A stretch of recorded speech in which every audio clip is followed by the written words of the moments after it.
बीडच्या मस्साजोग येथील सरपंच संतोष देशमुख हत्या प्रकरणामध्ये आमदार जितेंद्र आव्हाड आणि भाजपा आमदार सुरेश धस यांनी अत्यंत धक्कादायक गौप्यस्फोट केले आहेत। इलेक्शन फंडिंगच्या प्रकरणातून संतोष देशमुखांची हत्या झाल्याचा खळबळजनक दावा आता जितेंद्र आव्हाडांनी केलाय। तर संतोष देशमुख हत्या प्रकरणातील काही जणांची बदली ही वाल्मिक कराडने केल्याचा दावा आमदार सुरेश धस यांनी आता केलेला आहे।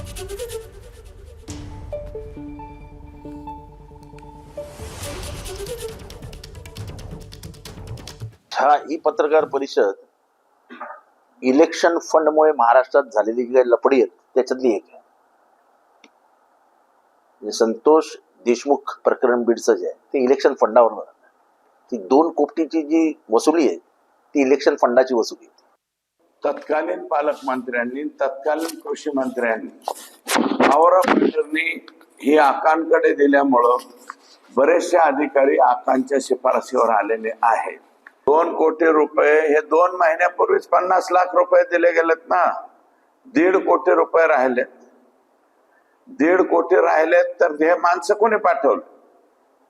हे डायरेक्ट आकांनीच माणसं पाठवलेत ना। आकांनीच सांगितलेलं आहे।